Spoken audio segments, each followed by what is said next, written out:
hope somebody is listening. This is a distress call from university. Okay, old sport, I may have done something a little crazy.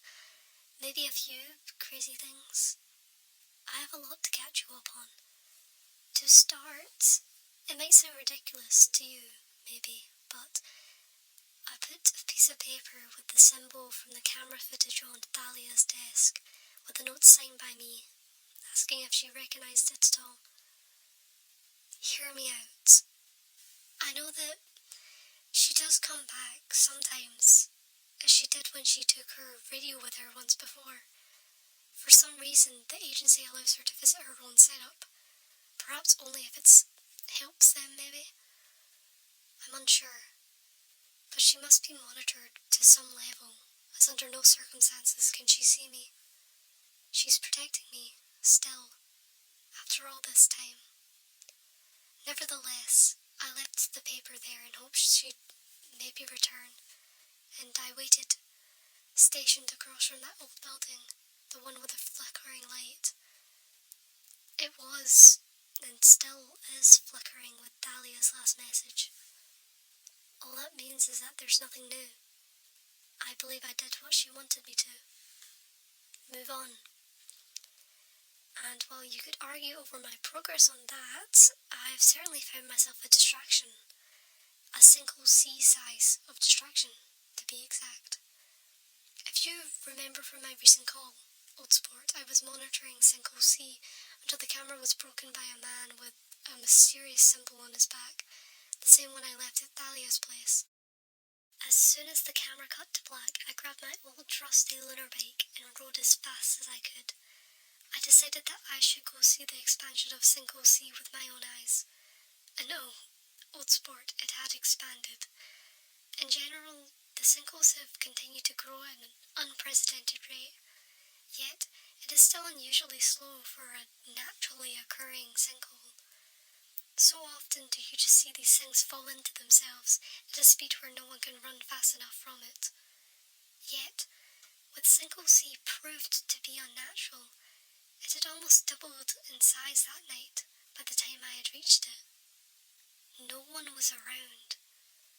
Before I even had a chance to wonder how on earth that could even be possible for one person, I realised quickly that Single C had increased approximately to the same size as Singles A and B. As unconcerned as I am about Singles A and B, the difference here was that I was currently standing in the middle of the city's busy centre. The zombie-esque citizens of University basically already had death by sinkholes on their obituaries before the sun had even come up. For the rest of the night, I scrambled to make a barrier around the sinkhole. If it stopped even two of these people from falling in, it was a job well done. What I can't help but question is this. Why would someone like our mystery cloak guy want these sinkholes in the city? If it's to fight against monsters, I fear they're only feeding them. But perhaps that's the intention. A humanoid figure in that footage, yet the plans of a monster. Now for what you have been waiting for. I left the picture on Thalia's desk for about a week. The whole time I continued to wait for an update, but I heard nothing. So I went to see for myself. The place was as empty as it normally was. The bin was still tipped over from the time I discovered the letters she had written to me. Her desk still wiped of any of her things. But the image of the symbol that I had left, it remained front and centre, sitting alone at the desk. I grabbed her desk chair, still dramatically halfway across the room from her desk as it was the day she left, and sat down defeatedly. Had she really not returned in all this time? I questioned whether or not she was well and truly gone, that perhaps the agency had finally captured her. It is easy to believe, with all the sinkholes causing chaos in the city. If it's not the agency behind them, they would probably be all hands on deck. Well, it's either that or the election thing. The agency seems to be convinced that they could win it. Too bad that the government never taught anyone how to actually register to vote, or that you even had to in the first place. But I digress. I scooted Thalia's chair back into its rightful spot at the desk and continued to stare at the picture that I left for her to find. Except, it's not the same photo. The photo I left was a scribbled drawing of what I saw in the camera footage. It was solely of that symbol on the clothing of the mystery person. But this was a photo of the person. The one I caught staring right back at me as the cameras turned back on, almost in accordance with their gaze. I had stared at the figure for so many days after I first witnessed the footage. There was no telling what features they had, but this photo, I could see everything.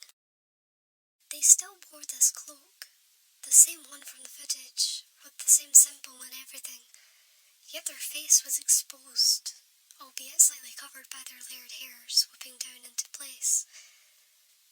They looked so warm. A smile was spread across their face as they looked back towards the camera. I found it hard to believe that a villain, one to have opened up such significant sinkholes in the city, could be such a cheerful person. Perhaps the symbol they wear is one of their cults, or a society, maybe. Perhaps it is just another underground group attempting to rule the city. Perhaps this is not our culprit. But yet, they still work for these people. I looked back at the picture and tried to really look at them.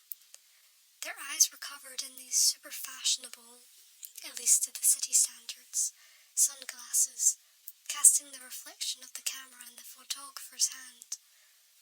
The photographer was smiling ear to ear, with faded chin-length hair and a beautiful dress down to the ankles. Thalia. I quickly turned the photo, searching for any other traces she could have left me. All I found were 10 words. 1508 Tonsby Street. Ask for solus. Be careful. Thalia. Kiss. So I went. What other choice did I have? I had to find out who this person was, who this solus was, and why they knew Thalia. To find out why they were creating these sinkholes. Anyways, I made my way down to Tonsby Street, notably the street with the telephone box I used to hide in, the same one I met Nightcrawler in, if you recall from so long ago, Old Spore. 1508 Tonsby Street was the basement of the building I had passed so many times, one of those desolate buildings the government urges you not to enter. I've explored so many of these buildings during my time in the city, particularly during my search for Thalia, but I never approached 1508 Tonsby Street. I think the place was littered with zombies the day I came across it. I didn't have the energy to fight them all at the time. My mind was elsewhere. The basement door was one of steel, with one of those sliding peepholes. It was there a pair of eyes met my gaze before I'd even had a chance to knock. One eye green, the other hazel. I waited for the figure to ask me for the password, as I presumed that's how this usually went. However, I quickly realised that I didn't have a password. All I had was a name. I hurriedly told them that I was looking for solus. The eyes replied with a low hum, almost with a tone of curiosity. Suddenly the door creaked open heavily, revealing a dimly lit hallway in its place. As I entered, I went to thank the mysterious doorman until I realised there was no one there. No evidence of where the figure went, just an empty space behind the door to show their absence. The hallway was short. I must have taken less than 10 steps until I was stood in this concrete room, with lights flickering menacingly in every corner. A desk was stationed in the centre, stocked with monitors on top of monitors and paper piles even taller than the screens themselves.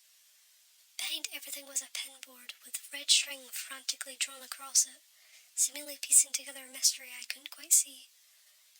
Through the smallest gap in the computer screen I saw a figure. I hesitantly asked the room, "Solus?" The person stood up, slowly, and carefully as I took notice of their appearance. Dark hair that swooped down across their face and rested perfectly behind their eyes. Eyes which stared right back at me. One green, one hazel. It was then that a smirk began to crawl across their face. They replied, grimacingly, "Who's asking?"